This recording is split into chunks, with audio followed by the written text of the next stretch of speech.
Good morning all of you. स्वागत है आप सभी का इनोवेटिव कोचिंग सेंटर में। आज हम इकोनॉमिक की पार्ट 2 आपके बीच लेकर आए हैं। पार्ट 1 में हमने मध्यवर्ती वस्तुएं, पूंजीगत वस्तुएं, उपभोक्ता वस्तुएं और अंतिम वस्तुओं के बारे में बात की थी। आज हम निवेश के बारे में बात करेंगे। इससे पहले एक बहुत महत्वपूर्ण सूचना आपके लिए है कि अब हमारी सारी नोट्स जो हैं वो आपको ऑफिशियल वेबसाइट पर मिल सकती हैं। आप हमारे ऑफिशियल वेबसाइट पर जाकर नोट्स डाउनलोड कर सकते हैं। ठीक है, ज़्यादा देरी ना करते हुए चलिए हम शुरू करते हैं।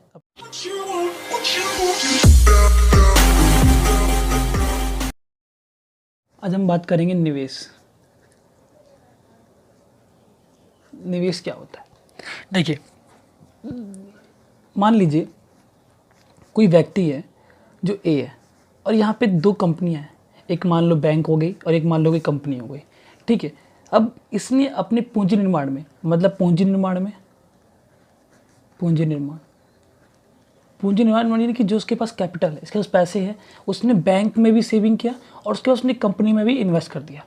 अब इसने बैंक में जो इन्वेस्ट किया, या उसको हम सेविंग को इन्वेस्ट ही बोलेंगे इसमें, और इसने जो बैंक में दिया, इसके ऊपर से क्या मिलेगा? इंटरेस्ट मिलेगा, यानी ब्याज मिलेगा। ठीक है, ये ब्याज क्या है? ब्याज इसकी पूंजी निर्माण की प्रक्रिया में एक साधन के रूप में काम करती है।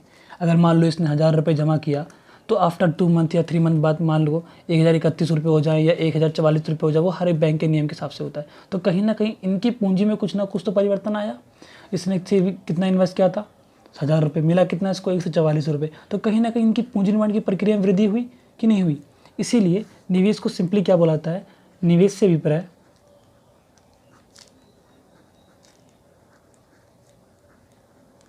विपर्य पूंजी निर्माण की एक प्रक्रिया से होता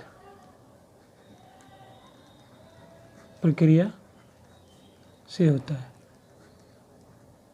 सिंपल अगर डेफिनेशन की बात हो तो आपको सिर्फ ये लिखना है कि निवेश से विपर्य पूंजी निर्माण की एक प्रक्रिया से होता है। क्योंकि निवेश हम तभी करते हैं जब हमारी पूंजी में क्या होता है? कुछ वृद्धि होती है। जैसे कि मैंने एग्जांपल आपको दे दिया, अगर हम 1000 रुपये अपने बैंक अकाउंट में डालते हैं तो उस पर इंटरेस्ट लेकर कुछ 1044 रुपये या 1031 रुपये हो जाते हैं। ठीक है, अब बात करते हैं निवेश कितने टाइप्स के होते हैं। देखिए, निवेश मेनली 2 तरीके से होते हैं। पहला हमारा होता है स्थिर निवेश, दूसरा होता है हमारा माल सूची निवेश।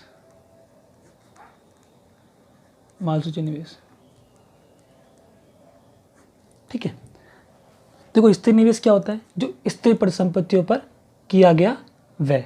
ठीक है, अब स्थिर परिसंपत्तियां क्या हो सकती हैं? स्थिर परिसंपत्तियां हमारी मशीन हो गई, प्लांट हो गए, इत्यादि चीज़ें क्या होती है? हमारी स्थिर परिसंपत्ति होती है। मान लो कोई प्रोडक्शन हाउस है, उसके अंदर अगर हम कोई मशीनरी पे खर्च कर रहे हैं, उसके मेंटेनेंस पे खर्च कर रहे हैं, या उसको उसकी चीज़ में नई चीज़ों में खर्च कर रहे हैं, वो सारी चीज़ें क्या हो जाएंगी? हमारी स्थिर निवेश। दूसरा हमारा आता है माल सूची निवेश। माल सूची निवेश क्या होता है? कच्चे माल, यानी सिंपल इसको हम कह सकते हैं कि मध्यवर्ती वस्तुओं पर किया गया व्यय क्या कहलाता है? हमारा माल सूची निवेश। ठीक है, चलिए इसकी डेफिनेशन के बारे में बात करते हैं आगे। चलिए बात करते हैं स्थिर निवेश के बारे में। जैसे कि मैंने स्थिर निवेश के बारे में बता चुका हूँ, लेकिन थोड़ी अगर डेफिनेशन के बारे में बात करें, क्योंकि पेपर में डेफिनेशन लिखने के लिए आती है, एग्जाम्पल देने के लिए नहीं। तो स्थिर निवेश से विपर्य स्थिर परिसंपत्तियों पर किए जाने वाले व्यय से है। मैंने पहले बताया था, जब मैं इकोनॉमिक्स की पहली वीडियो लेकर आया था, कि आपको बस सटीक आंसर लिखना है। ठीक है, सटीक आंसर जैसे कि ये। ठीक, हमने सिंपली बता दिया कि स्थिर निवेश क्या होता है, यानी स्थिर परिसंपत्तियों पर किए जाने वाला व्यय, जैसे मशीनरी, प्लांट इत्यादि चीज़ें किस में आती हैं? हमारी स्थिर परिसंपत्तियों में। दूसरी बात करते हैं माल सूची निवेश के बारे में। माल सूची निवेश में मैंने ऑलरेडी बता चुका हूँ कि माल सूची क्या होता है। जैसे कि मान लो हमारी अर्ध तैयार वस्तुएं हैं और कच्चा माल हो गया, ये सब चीज़ें किस में आती हैं? माल सूची में। तो माल सूची निवेश क्या होता है कि मध्यवर्ती वस्तु पर किए जाने वाला व्यय। ठीक है, अब मध्यवर्ती वस्तु में कुछ भी चीज़ें हो सकती हैं, पूर्ण तैयार वस्तुएं भी होती हैं, अर्ध तैयार वस्तुएं भी होती हैं। ठीक है, तो ये चीज़ें किस में आती हैं? माल सूची निवेश में। ठीक, दूसरी हम बात करते हैं सकल निवेश। देखिए, ये सकल निवेश जो है थोड़ा टॉपिक काफ़ी मज़ेदार भी है और समझने लायक भी है। सकल निवेश के अंतर्गत 2 तरह की निवेश शामिल होती है। इसके अंतर्गत एक मूल्यह्रास भी आता है। मूल्यह्रास क्या होता है? स्थिर परिसंपत्तियों के रख रखाव पर किए जाने वाले व्यय को हम क्या बोलते हैं? मूल्यह्रास। ठीक है, तो इस सकल निवेश के अंतर्गत मूल्यह्रास और शुद्ध निवेश दोनों शामिल होते हैं। शुद्ध निवेश क्या होता है? जब हम नई परिसंपत्तियों का खरीद करते हैं, जो उस पर व्यय करते हैं, वो हमारी क्या कहलाती है? शुद्ध निवेश। ठीक है, देखिए सकल निवेश की डेफिनेशन अगर आपको देनी है तो आप दे सकते हैं, सकल निवेश से अभिप्राय उत्पादक द्वारा नई परिसंपत्तियों की खरीद पर किए जाने वाले व्यय तथा मौजूदा परिसंपत्ति के पुनर्स्थापन पर किए जाने वाले व्यय शामिल होते हैं। ठीक है, मौजूदा जो परिसंपत्तियां हैं पुनर्स्थापन के लिए, यानी कि अभी हमारे पास कोई मशीन है उसके मेंटेनेंस पे खर्च करना, जैसे कि हम गाड़ी लेते हैं कोई, तो गाड़ी में क्या करते हैं, उसकी सर्विसिंग करवाते हैं, उसकी धुलाई में, ये सब चीज़ों के लिए क्या करते हैं, पैसे खर्च करते हैं। तो वो सारी चीज़ें किसमें इंक्लूड होंगी, वो मूल्यह्रास में इंक्लूड होंगी। क्योंकि अगर हमें सकल निवेश निकालना है तो शुद्ध निवेश प्लस में मूल्यह्रास इक्वल टू क्या हो जाएगा हमारा सकल निवेश। क्लियर हो गया। देखिए अब बात करते हैं शुद्ध निवेश। शुद्ध निवेश के अंदर क्या होता है कि नई परिसंपत्तियों की खरीद पर किए जाने वाले व्यय को हम क्या बोलते हैं, शुद्ध निवेश। ठीक है, इसकी डेफिनेशन देखिए जरा। शुद्ध निवेश की इजीली डेफिनेशन हो सकती है,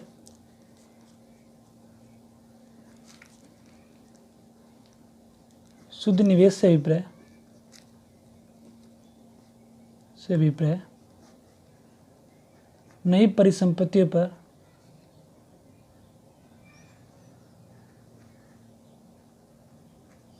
परिसंपत्तियों पर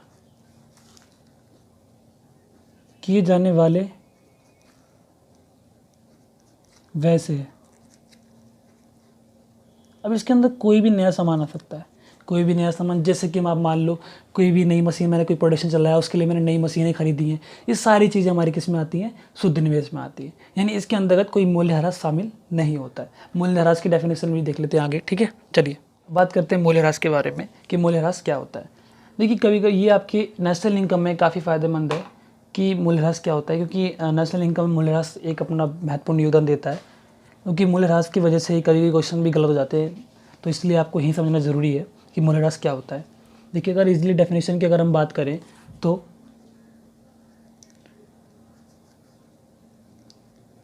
मूल्यह्रास से अभिप्राय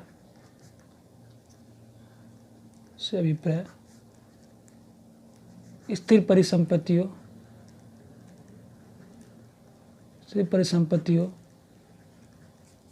की रख रखाव पर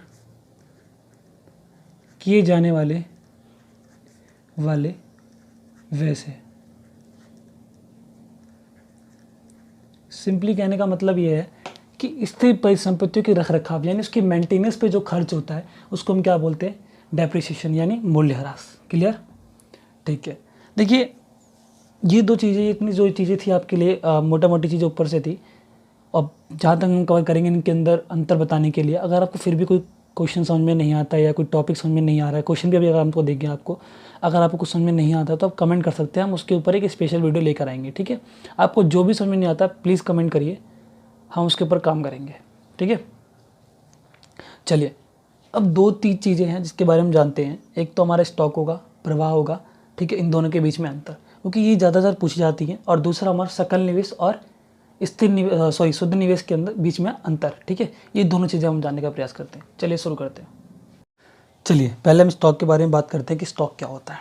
देखिए कभी आपने सुना है कि दुकान के पास स्टॉक होता है, या हम बात करें कि अभी हम किसी देश के अंतर्गत, जैसे कि मान लो प्याज को आपात पड़ता है तो हम बोलते हैं कि प्याज का स्टॉक है। ठीक है, तो स्टॉक का मतलब क्या होता है ये जानते हैं। ठीक है, देखिए स्टॉक की अगर साधारण परिभाषा के रूप में देखें तो स्टॉक से अभिप्राय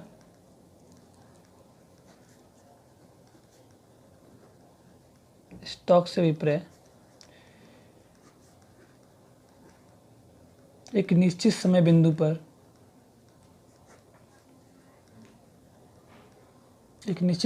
पर मापी जाने वाली